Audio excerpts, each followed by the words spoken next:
sommes le mardi 5 juillet, il est 7h. Europe Matin. Dimitri Pavlenko. À la une ce matin aux États-Unis, la fête tourne au cauchemar. Nouvelle fusillade près de Chicago hier soir à l'occasion du défilé du 4 juillet, la fête nationale américaine. Bilan 6 morts. Le tireur présumé a été interpellé. Les détails dès le début de ce journal. Elisabeth Borne ne demandera pas la confiance du Parlement. Trop risqué. À peine nommé, son gouvernement déjà très critiqué. Le choix notamment de Christophe Béchu à la transition écologique est loin de faire l'unanimité, y compris à Angers, ville dont il est le maire depuis 2014. Vous l'entendrez. Et puis le football, c'est officiel. Christophe Galtier est bien le nouvel entraîneur du Paris Saint-Germain. Il dirigera son premier entraînement cet après-midi. Le journal Christophe Lamar. Bonjour Christophe. Bonjour Dimitri, bonjour à tous. Écoutez, c'était hier après-midi à Highland Park, tout près de Chicago, aux États-Unis. La foule défile dans la rue à l'occasion de la fête de l'indépendance et soudain tout bascule.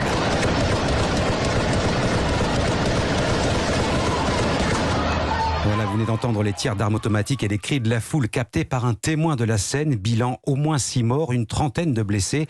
On retrouve tout de suite notre correspondant aux États-Unis, Alexis Guilleux. Bonjour Alexis. Bonjour. Le tireur présumé a été interpellé. Oui, la fin d'une chasse à l'homme de 8 heures qui s'est terminée à une dizaine de kilomètres du lieu de la fusillade. Robert Crimo, le jeune homme de 22 ans, a été interpellé au volant de sa voiture après une brève course-poursuite avec la police. Dans la matinée, il avait réussi à prendre la fuite après avoir tiré sur les spectateurs de la parade de Highland Park depuis le toit d'un magasin, abandonnant sur place une arme et laissant derrière lui une scène de chaos. Le public a fui en abandonnant chaises, poussettes et couvertures. Toute la journée, la police a appelé la population de cette banlieue aisée de Chicago à faire preuve d'une extrême prudence, le temps de fouiller tous les bâtiments de la zone. Les forces de l'ordre ont demandé aux habitants de rester cloîtrés à l'intérieur de leur domicile ou des magasins dans lesquels ils avaient trouvé refuge, car les intentions du tireur restaient inconnues. Tout s'est accéléré en début de soirée avec la diffusion du portrait du suspect et de la plaque d'immatriculation de sa voiture. Il a été interpellé 2 heures plus tard, mais pour l'heure, ses motivations restent encore inconnues.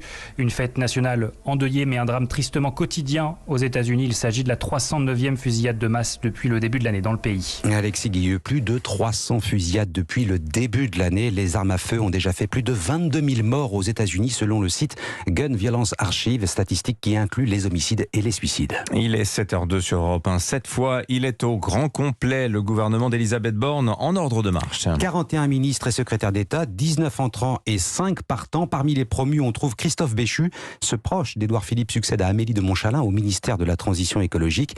Il est aussi le maire d'Angers depuis 8 ans. Des Angevins plutôt partagés sur son action à la tête de la ville. Reportage Charles Guyard. Dans la perspective éventuelle que cette majorité se succède à elle-même, il y a clairement des trous dans la raquette qui conviendrait de pouvoir compléter. C'était le 7 septembre dernier aux journées parlementaires LREM organisées dans sa ville. Le maire d'Angers, Christophe Béchu, adressait alors un appel du pied assez net au président Macron. Tout le monde connaissant ma proximité avec le président de la République. Une proximité qui s'est traduite hier par une nomination de ministre de la Transition écologique.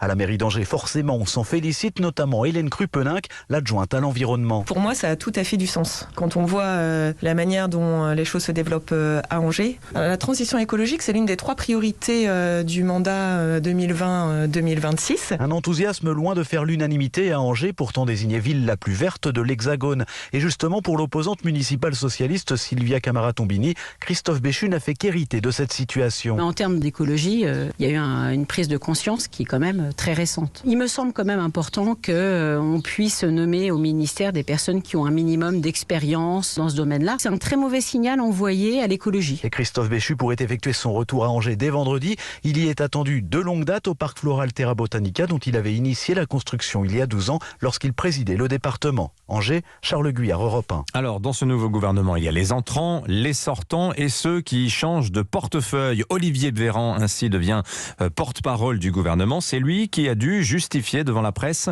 les raisons de l'éviction de Damien Abad, visé par une enquête pour tentative de viol. Dans le cas de Damien Abad, les conditions de sérénité n'étaient plus présentes qui permettaient à un ministre qui porte dans son portefeuille toutes les politiques de solidarité d'exercer pleinement ses fonctions. Olivier Véran, le porte-parole du gouvernement. Jean-Christophe Combes, actuel patron de la Croix-Rouge, récupère le ministère des Solidarités. Mais on va s'arrêter sur le départ de Damien Abad. Alexandre Chauveau, est-ce que l'on peut dire qu'Elisabeth Borne a lâché son ministre ? Oui, en quelque sorte, hors ministre des Faits aux législatives, il est le seul sortant à faire les frais de ce remaniement. Alors bien que présumé innocent, Damien Abad était devenu trop gênant. Toutes les conditions de sérénité n'étaient pas présentes, justifie le nouveau porte-parole du gouvernement Olivier Véran. Damien Abad ne sera resté qu'un peu plus de 6 semaines à son poste et quitte le ministère avec, dit-il, beaucoup de regrets. Il paraissait préférable, face aux calomnies ignobles dont je suis la cible, orchestrées dans un calendrier bien choisi, que je puisse me défendre sans entraver l'action du gouvernement. Je me défendrai sans relâche jusqu'à que la justice confirme mon innocence. Alors Elisabeth Borne assume en filigrane le départ de Damien Abad. Un certain nombre de témoignages méritent d'être pris en compte, confie la Première ministre au magazine Elle, avant d'évoquer un devoir d'exemplarité, y compris dans ce qui n'est pas répréhensible. Il y a des comportements que l'on n'a pas envie de voir, dit Elisabeth Borne. Une nuance importante qui tranche avec la doctrine d'Emmanuel Macron jusqu'ici. Le chef de l'État avait en effet érigé la présomption d'innocence en valeur cardinale de son premier quinquennat. Alexandre Chauveau du service politique d'Europe 1. Elisabeth Borne prononcera demain à 15h son discours de politique générale et c'est l'autre information de ce remaniement. Elle ne demandera pas le vote de confiance du Parlement. La réplique ne s'est pas fait attendre. La France Insoumise annonce le dépôt d'une motion de censure dans la foulée de son intervention. Emmanuel Bompard, député des Bouches-du-Rhône et stratège de la France Insoumise, je vous le rappelle, sera à 8h13 l'invité de Sonia Mabrouk ce matin. Pour l'heure, 7h06, direction Strasbourg, la cour d'assises du Bas-Rhin va rendre son verdict au procès de Jean-Marc Rézère. Jugé pour avoir tué Sophie Le Tan, Jean-Marc Rézère nie toute préméditation et c'est tout l'enjeu de ce procès. L'accusé a-t-il planifié la mort de l'étudiante hier lors d'un réquisitoire tendu et implacable? L'avocat général a réclamé la perpétuité. Pour lui, aucun doute, la thèse de la mort par accident ne tient pas. Gladys Lafitte. Sophie Le Tan est morte de la totale violence et emprise physique que Jean-Marc Rézère a déployée à son encontre, assène l'avocat général. On est loin de celui qui pète un câble pour un rien. Nous sommes face au Rézère posé, froid, méticuleux, qui a un projet et qui va s'y tenir, dit-il. Ce projet, un piège et non pas un accident regrettable, explique le magistrat. Selon lui, l'accusé a sélectionné sa proie. Alors pour cet assassinat, meurtre prémédité donc, l'avocat général demande la prison à vie. C'est ce qu'attendaient la famille, Laurent et le cousin de Sophie Le Tan. Je ne dis pas qu'elle est encore déjà soulagée, mais en tout cas entendre la peine maximale demandée contre Jean-Marc Rézère, oui, c'est déjà un premier pas. On ne souhaite pas qu'il soit à nouveau en liberté par la suite. On espère qu'il ressortira jamais de prison. Pour la défense, la thèse du serial killer relève du fantasme. Les avocats demandent la requalification des faits en violence ayant entraîné la mort sans intention de la donner.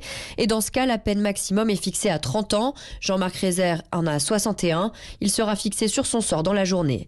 Strasbourg, Gladys Lafitte, Europe 1. Enfin les sports, le football, ça y est, c'est fait. Christophe Galtier est officiellement le nouvel entraîneur du Paris Saint-Germain. Il a signé pour 2 ans et sera sur la pelouse cet après-midi. Le Marseillais a réussi pratiquement partout où il est passé. C'est un entraîneur très apprécié, Cyril de la Morinerie. Oui, 7 ans après Laurent Blanc, c'est de nouveau un Français qui va diriger l'équipe du PSG. Certes, Christophe Galtier n'est pas champion du monde de football, mais le natif de Marseille, formé à l'OM, défenseur de formation, est devenu un entraîneur réputé. À son actif, il sauve Lille de la relégation et devient champion de France. Galtier remporte également la Coupe de la Ligue avec Saint-Etienne et permet aux Verts d'être européens. Christophe Galtier a pris aux côtés d'Alain Perrin, dont il était l'adjoint à Lyon puis à Saint-Etienne. Au micro européen de Jacques Vendroux, son ancien mentor est certain qu'il va réussir à Paris, car Galtier est un meneur d'hommes hors pair. Il avait cette facilité de contact, de communication. C'est un garçon très positif, 2 fois meilleur entraîneur de France. Maintenant, la part d'inconnu, c'est la volonté de ces joueurs-là d'adhérer, en particulier les joueurs cadres. Christophe Galtier va en effet gérer un vestiaire de stars avec le septuple ballon d'or Lionel Messi ou encore la pépite Kylian Mbappé. Mais le nouvel entraîneur parisien a déjà managé de fortes têtes lors de son passage à Lyon avec Alain Perrin, Karim Benzema, Juninho, Grégory Coupé notamment. Tous louent le grand charisme et le professionnalisme de Christophe Galtier. Cyril de la Morinerie du service des sports d'Europe 1. Merci beaucoup Christophe Lama.